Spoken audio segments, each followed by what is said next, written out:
खुदावन के जिंदा जलाली और बाबरकत नाम में आप सबको सलाम। मैं सबसे पहले तहे दिल से शुक्रिया अदा करती हूँ नेशनल न्यूज़ चैनल का, उनकी पूरी टीम का और ख़ास तौर पर बाबर भाई का कि जिन्होंने मुझे मौका दिया कि मैं यहाँ आकर खुदा के कलाम की मुनादी कर सकूँ। आमीन। मेरा आज का जो टॉपिक है वो है गुनाहों की माफ़ी। आए हम खुदावन के जिंदा पाक कलाम में से देखते हैं मुकद्दस लूका की अंजील, उसका 8 बाब और उसकी पहली आयत से लेकर 3री आयत तक हम पढ़ेंगे। खुदावन के पाक कलाम में यूं लिखा है कि थोड़े अरसा के बाद यूं हुआ कि वो मुनादी करता और खुदा की बादशाही की खुशखबरी सुनाता हुआ शहर शहर और गांव-गांव फिरने लगा।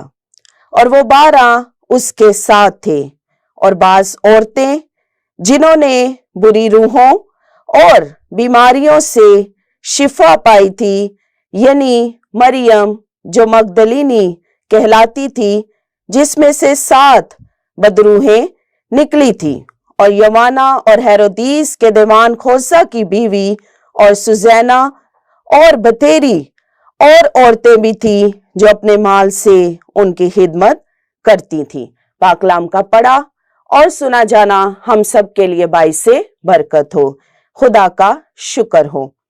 मेरे अजीजों, मेरा आज का जो कलाम है वो उन बहनों के बारे में, भाइयों के बारे में, बेटे और बेटियों के बारे में है जो अपनी जिंदगी में कुछ ऐसी गलतियां, खताएं जो हैं वो कर जाते हैं और दिल ही दिल में सोचते हैं और परेशान रहते हैं कि हम क्या करें, और खुदा के आगे जाने से डरते हैं कि हम कैसे खुदा की इबादत करें, हम कैसे चर्च में जाएं, क्योंकि हम गुनाहगार हैं, हमें बहुत सी गलतियां, खताएं हैं, और सोचते हैं कि हम किसके साथ अपनी बात को जो है वो शेयर करें।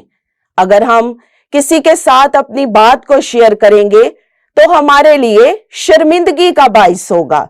लेकिन मेरे अजीजों, एक वाहिद हस्ती जो है वो मौजूद है, यानी खुदावन यीशु अल मसीह, जो अपने लोगों को कभी शर्मिंदा नहीं होने देता बल्कि अपने लोगों को उठा खड़ा करता है। हालेलुया।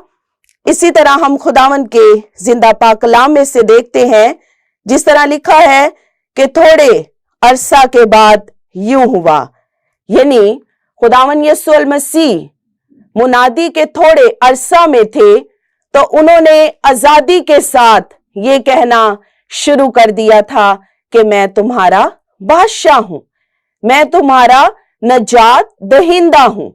हालेलुया।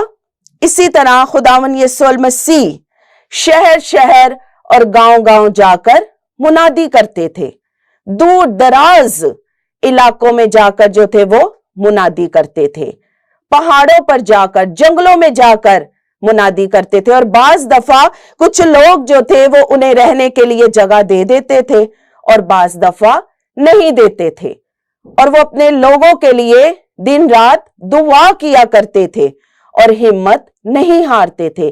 जिस तरह खुदा के पाक कलाम में मुकद्दस लूका उसका 18 बाब और उसकी पहली आयत में लिखा है कि हर वक्त दुआ करते रहना और हिम्मत ना हारना।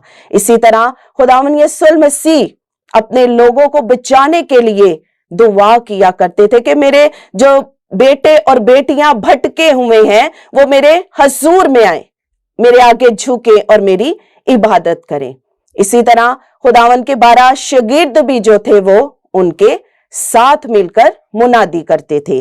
खुदावन के पाक कलाम में हमें बहुत सी मर्दों का और औरतों का जिक्र मिलता है जिनमें बहुत ज्यादा बुरी रूहें थी, जिन्होंने बुरी रूहों से और बीमारियों से नजात पाई थी, और सबसे पहले नंबर पर मरियम मगदलीनी थी।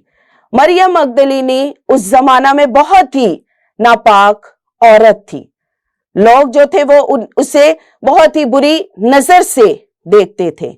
खुदावन यीशु अल मसीह एक हजूम में खड़े थे तो फकी और फरीसियों ने मरियम मगदलीनी से कहा कि जाओ उस शख्स को बहकाओ, उसे अपनी तरफ राग़िब करो।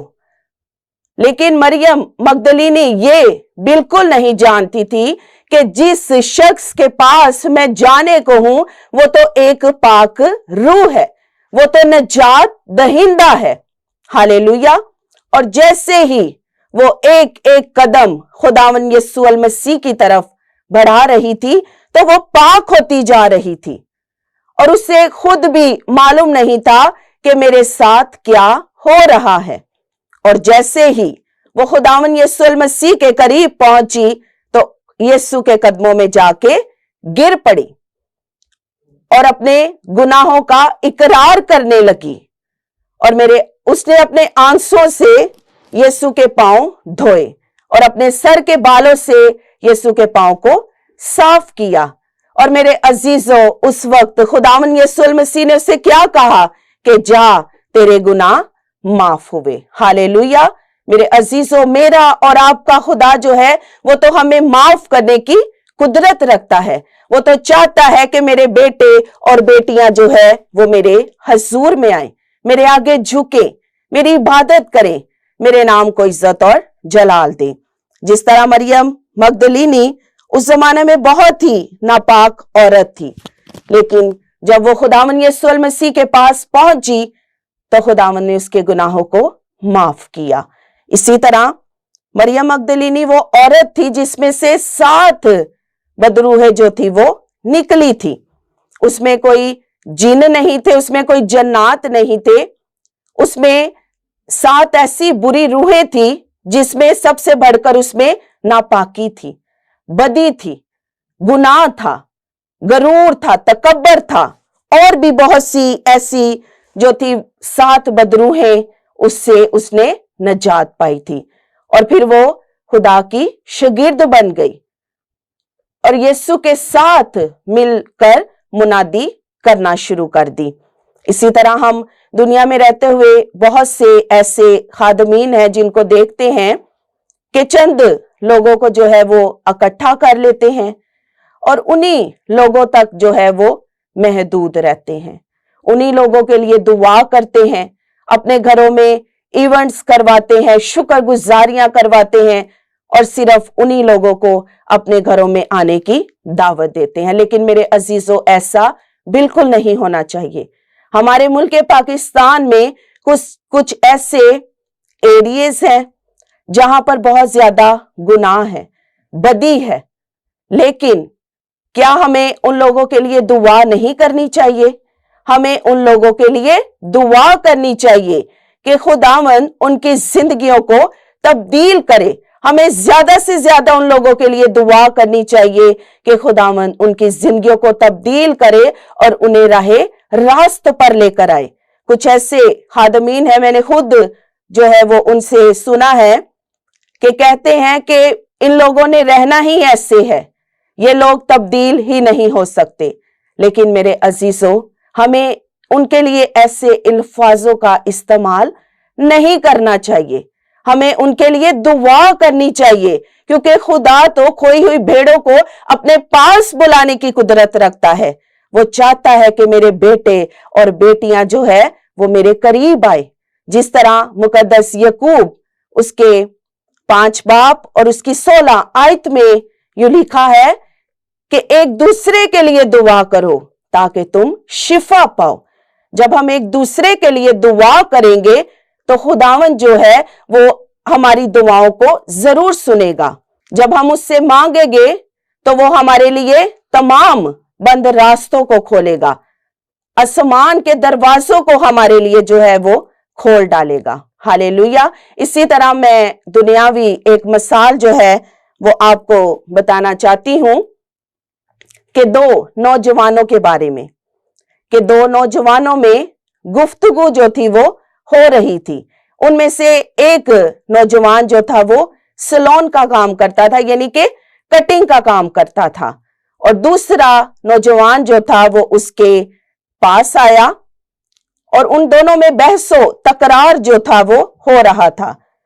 और जो सैलून का लड़का था, कटिंग करने वाला लड़का था, वो दूसरे लड़के से बातें कर रहा है और उसे कह रहा है कि खुदावन जो है वो कहां चला गया।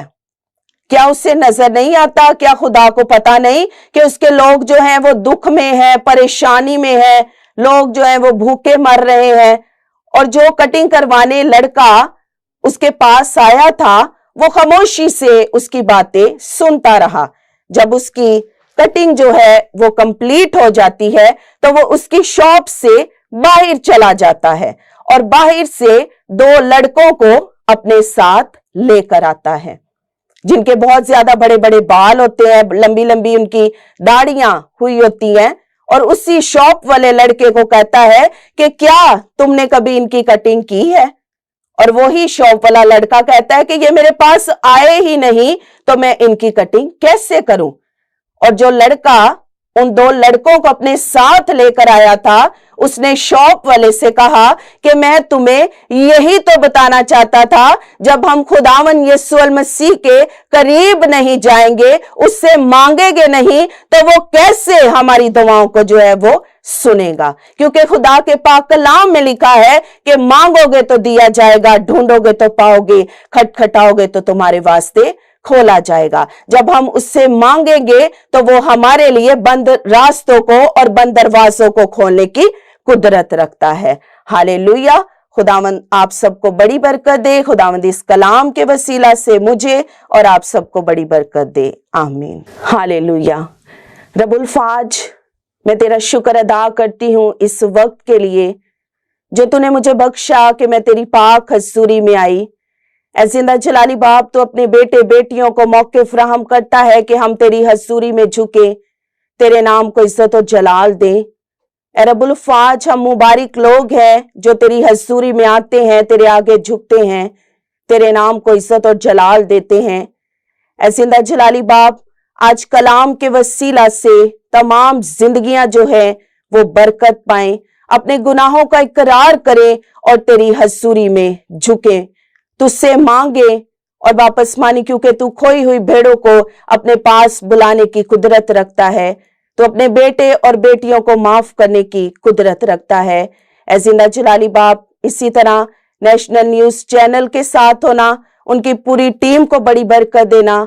ऐ जिंदा जलाली बाप, ये चैनल वापस मानी कामयाबी और सरफराजी हासिल करता जाए और वापस मानी जितने भी खादमीन यहां आकर वापस मानी तेरे कलाम की मुनादी करें और वापस मानी तमाम वापस मानी जिंदगियों को बड़ी बरकत देना, मसीह यीशु के नाम से आमीन।